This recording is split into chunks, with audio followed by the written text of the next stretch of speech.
cockfight or whatever was taking place. It did take place, but the video clearly shows the cockfight when we raided, and they had to find other reasons for being there. What is important here is in the background there you see a rule board which depicts the rules of the pit, and that's evidence you can't argue against. Neither could the court. 13 spectators were fined and the ringleader was jailed for 3 months. At the trial, the tape was played over and over again and was instrumental in getting convictions against all defendants. Following a tip-off, this father and son team were secretly filmed by RSPCA investigators near Lampeter in Wales. They lost their temper trying to get their horse into a horse box. The men used a knotted rope against it and a cane, so the animal would have had severe bruising around the face and head where it was kicked and punched a couple of times. It was also kicked in the underbelly. At one point here, the horse goes down and is obviously in a great deal of distress. The father and son were convicted of cruelty and made to pay £725 each. These pictures from Kildene cattle market in the Scottish town of Stirling were filmed using a camera hidden in a hat. I was able to push the camera through this cap, through the lining here. I had some fishing flies, which I then brought over the lens to hide any light reflection on the cameras. I then put the hat with the camera onto my head, brought the wire down the back of my neck, down my back, and out into a bag at the side of me. I then plugged in a microphone, which clipped to the underneath of my watch, such as this. I just blended in with everyone else. They were totally oblivious to me filming them. The stick should be purely an extension of the arm and merely to guide and encourage the animals. But it's clear from the film that I took that this man was beating the living daylights out of these animals. I was absolutely appalled by what I saw. I couldn't believe that here we had farmers, auctioneers and members of the public standing idly by while this individual was beating these animals. When the case went to court, the man hitting this bullock was convicted, though he was fined only £100. But here's one piece of evidence not taken by campaigners against cruelty. It was actually taped by men holding a dogfight near Doncaster in South Yorkshire as a sick video souvenir, though it ended up being used to convict them. Well, when people are arrested on these events such as these, they often say they were horrified by what they were seeing or trying to leave the premises, and one person actually said he was being sick in the corner. But the video quite clearly shows that isn't the case. It shows men egging the dogs on, excited by what they see, and those excuses didn't wash on this occasion because of the video. As the RSPCA and police moved in, the men dropped their camera. This video was taken by officers on the raid. We were able to show the video to the magistrates, which again showed a full horror and resulted in 3 defendants getting maximum sentences of 6 months in prison. Now, can you help catch other criminals caught on camera? Our first appeal video tonight is a shocking robbery at an East London electrical shop. The owner's on the phone as a man walks in. At first, he appears to be a customer. Just a sec, please. Fix can coffees, mate. No, you don't fix them. Mainly, they go back to the manufacturers. All right, mate. I don't think there's any shops that fix them. Near enough, they all have to be sent. But what follows is a vicious attack. What made it? At knife point, the robber demands the till be opened. Is that it? You are. Stay where you are. Stay back. Nothing more there. But then the knifeman realises he's been caught on camera. Where's the video camera? Take the video out. Now! Eventually, the robber gives up, leaving behind the video which police hope will now catch him.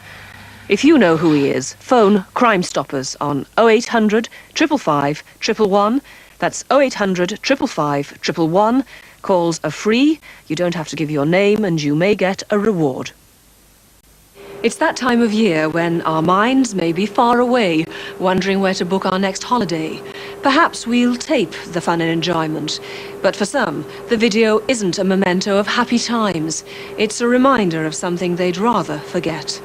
It was our 30th wedding anniversary that we were going to be celebrating, and we thought we'd like to go somewhere really special, somewhere exotic, somewhere warm. Pictures in the brochure made the place look like paradise. It made it look very tranquil, peaceful. It said it was a magical place that time had forgot. The hotel was a 3-star hotel. It said the rooms were attractively decorated, beautiful sea views, and everything else that goes with a 3-star hotel. But this was what greeted Brenda and Gary Wall when they arrived at their hotel on the island of San Andres in the Caribbean. The video taken by them and their fellow tourists. Taxi doing his best. Another little downpour. The weather on the island was quite rainy. He's going to rot his shoes. Yeah. Live electric wires would be left hanging out the wall. All around the hotel complex there was a terrible, awful smell. Around the back of the hotel was a swamp. There were big black bags of rubbish that had been dumped at the rear of the hotel next to the swamp.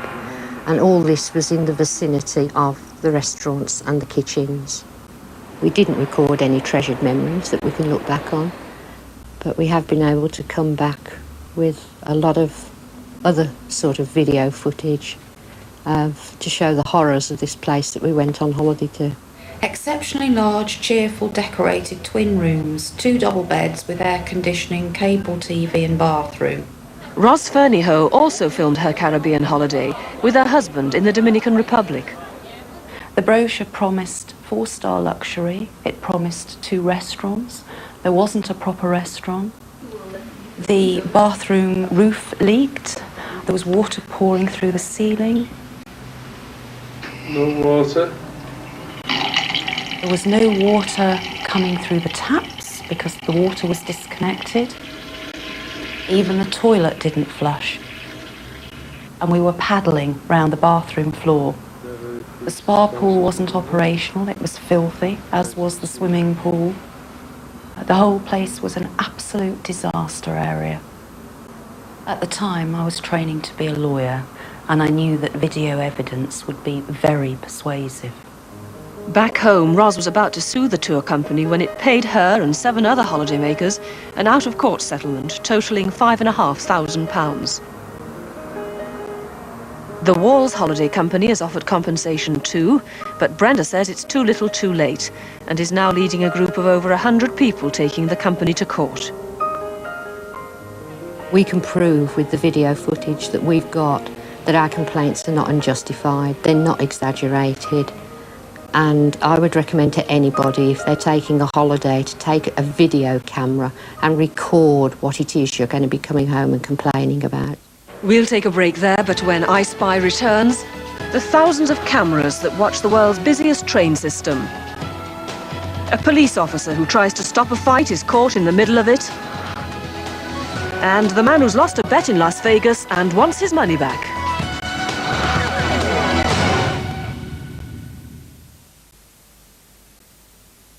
Okay, I want pastrami on Bavarian rye, sweet pickle, tomato. Easy on the Dijon, kosher dill and salt.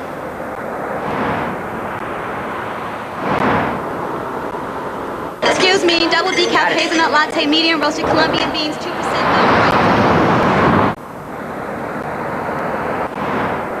Sirloin hoagie topped with jack cheese, lettuce, tomatoes, capers, and Russian dressing, fresh parmesan and oregano to go. The new Chrysler Neon, built for the most demanding country in the world. I suppose I just got used to the noise at work. Didn't really bother me. Now it's all I ever hear. I feel like I'm in a world of my own. We're going for a pint. Come on, get your stuff together. Millions of people could have their health and their lives ruined by work. Employers could ease this unnecessary suffering by calling for a free HSE Good Health is Good Business Employer's Guide on 0345 181819. If you haven't yet joined the hundreds of thousands of people who've switched to the Scottish Daily Mail, we're giving you the chance to see what you've been missing for just 10p. Try tomorrow's great value package, a brilliant paper plus weekend magazine, and its unbeatable 7-day TV guide. plus 7 free instant scratch cards that could win you £50,000, and a 60p voucher that gives you the Mail on Sunday for just 25p. Don't miss this sensational offer. Get tomorrow's Scottish Daily Mail for only 10p.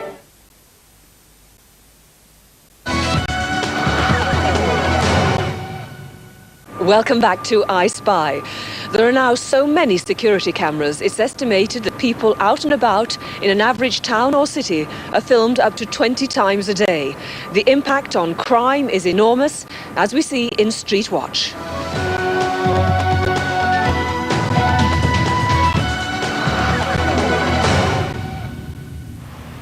Even in country villages like Ludgershall in Wiltshire, cameras are catching criminals.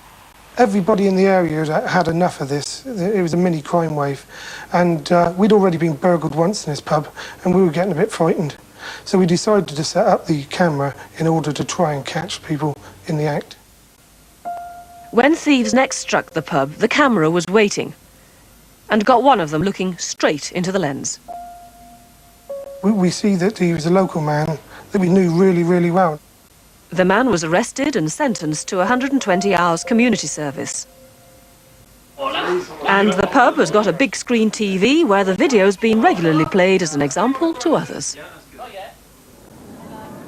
In Birmingham, the City Watch scheme will soon have 52 cameras.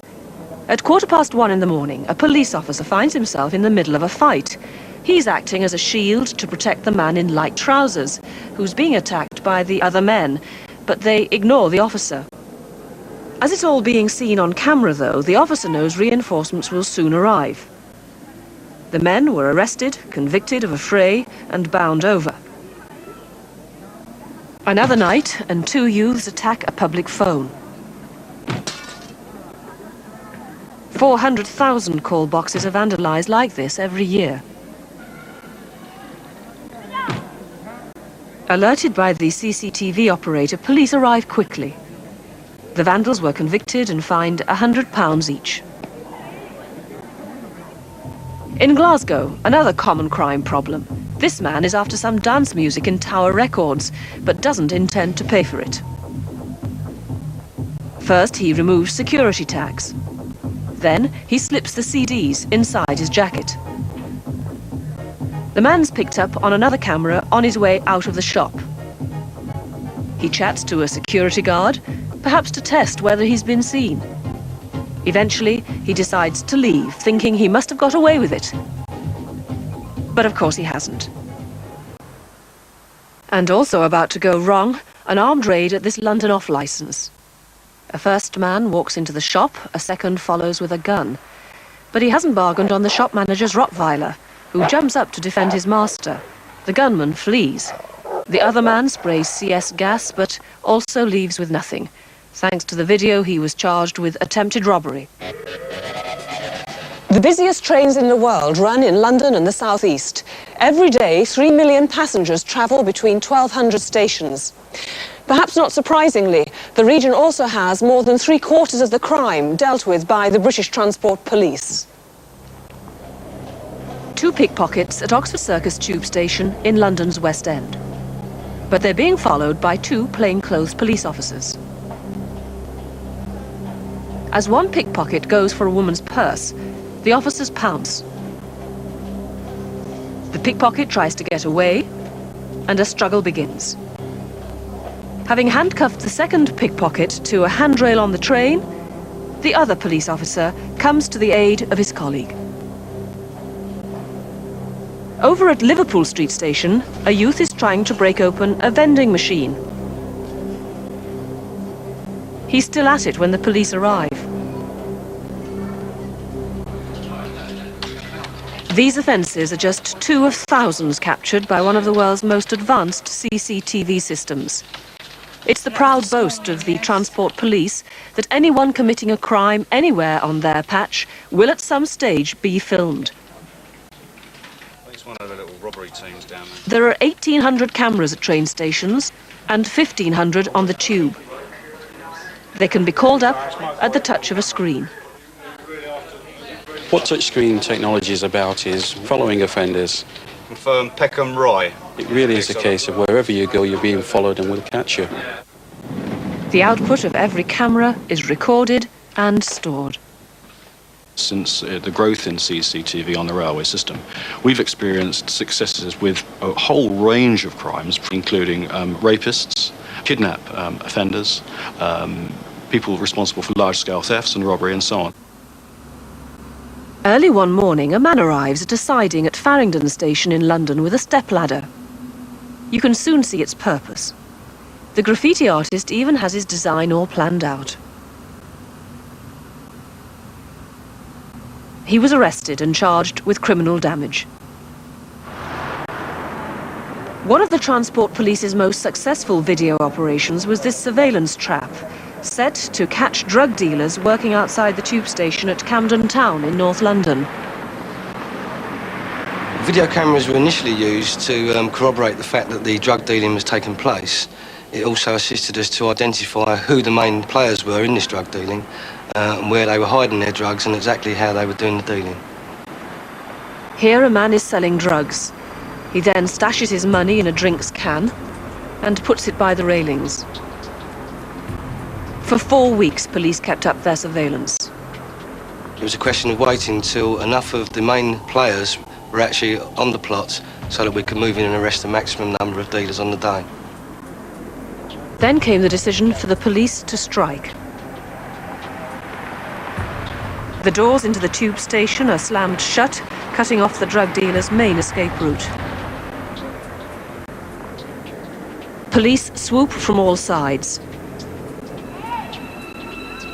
One man makes a run for it, but like the others, he's arrested. The video evidence was so strong that all 14 drug dealers pleaded guilty and were sentenced to between 3 and 26 months each in jail. Now the second of tonight's I Spy appeals. This classic sting happens quickly, so watch carefully. The woman in the circle drops a bottle to create a distraction at a Co-op supermarket in Gateshead on Tyneside. The cashier leaves her till to go and clear up the mess. Now, 2 men block the other cashier's view, whilst a 4th gang member uses a duplicate key to open the till and grabs a wad of cash. Here's the moment again. These are the 4 gang members police are looking for. If you think you know them, once again phone Crime Stoppers on 0800 555 111. That's 0800 555 111. Finally tonight, how cameras in one American city save $60 million or more a year. The city is Las Vegas, gambling capital of the world. Millions of dollars are won and lost here every night. Probably the most sophisticated security system is at the Mirage, where more than 750 cameras watch every single game for fair play. It takes a sharp eye to catch the cheats. You will be able to see exactly how the camera is. We have the ability to move it in as close as possible. Go in close and do a count on any of the denomination of checks that are there. Casino cameras are the eye that never blinks. We are totally amazed at the technical ability of the cheats. There are some things that the camera can't comprehend, but there's nothing that the camera can't see. What we have here is a roulette game. We have a patron on the outside who comes in and bets $5,000 cash. What you have is the dealer asking the gentleman, "You sure you want to make the wager here?" The man says yes and loses the lot. As the croupier checks his money, he decides to grab it back, but he was caught, and because the money is now the casino's, he's charged with theft. Most casino cheats are experts at sleight of hand. A $75,000 jackpot is at stake here. Watch the players at the top of the screen. They decide to swap cards. A third man leans across to try to block the camera's view, but not far enough. Back at roulette, the croupiers call time on bets and set the ball rolling. Across the wheel, a man asks him a question, while another man at the top of the screen swiftly places $500 on the number where the ball's just landed. Without the cameras, he'd have got away with a $17,500 payout. This man has won his card game, but before the dealer collects his chips to pay out, he adds more. First you see 2 chips, now you see a stack of 5. But it's not just customers who cheat the casinos. They also have to watch their employees. This dealer is flashing cards to the customer in front of her.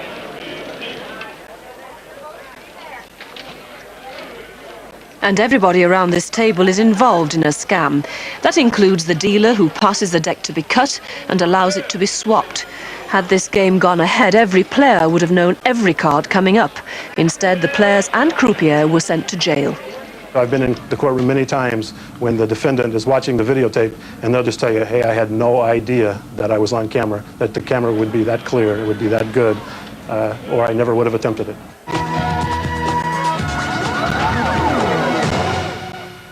That's it tonight, but I Spy will be back next week when we'll be off to Hong Kong, where huge smuggling rackets are fought by camera surveillance.